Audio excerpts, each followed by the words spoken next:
Chief Meteorologist Carly Chavis joins us now with some changes, is what I was going to say. Chavis changes, I Right? get it.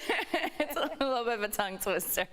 That's right, Marcella. We are talking about some changes in the forecast. One thing that's going to stick around is the sunshine, but we are talking about much warmer temperatures and calmer winds as we approach tomorrow. So by tomorrow, everything looks to calm down. So we're going to have those winds calming down. Also talking about warmer temperatures. They're going to take us all the way into the weekend. So current temperatures right now, we have the 60s widespread. We had daytime highs that were in the 60s for today, still falling short of seasonal. 59 degrees current temperature, that's for Campo as well as for Alpine. You also have the 50s and 40s across the mountains and 76 degrees right now for the desert. So we still have a breeze out there, 14 miles per hour. That is for the airport downtown. Also talking about the teens for Ramona as well as for Fallbrook. And we'll continue to have this onshore push at least for the next few hours.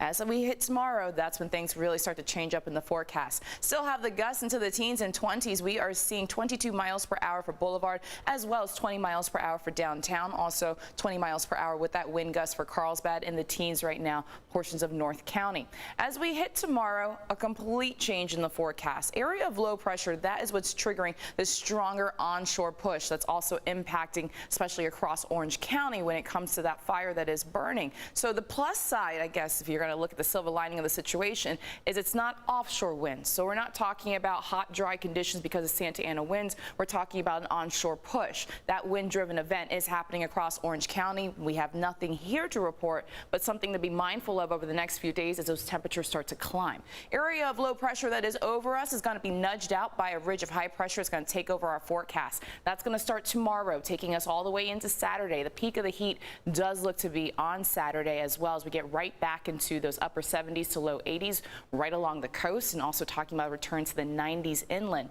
By tomorrow, we're going to tack on about 10 to 15 degrees from our highs today, back into the 80s for the inland regions, back into the 70s along the coast as well as for the mountains, and still falling short of seasonal for the desert, but lots of sunshine out there in the forecast. Your 8-day microclimate forecast has those warmer temperatures into the start of the weekend. As I mentioned, we're getting back into those low 90s, as well as talking about the upper 70s to low 80s right along the coast. We back off with the heat by next week. That's where the area of low pressure, that trough pattern, establishes itself yet again, and that's going to bring those temperatures down. Looking at the 80s returning for the mountains by Friday, triple-digit heat right back in the desert.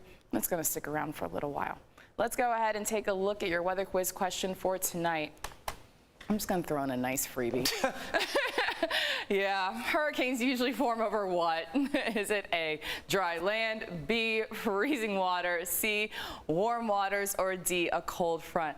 I was feeling lazy, people. I like this one. Yeah, I'm going to give a freebie. I needed one. Yes. Just head to our website, cbs8.com/weatherquiz to make your guess. You could win 2 family 4-packs of tickets to see Disney's The Lion King on opening night, Wednesday, August 24th at the San Diego Civic Theater. This prize is sponsored by Corky's Pest Control. You get a new weather quiz question every Monday through Friday during this newscast and our 7 a.m. Good luck. I'm throwing out a freebie, but it's not going to stick around.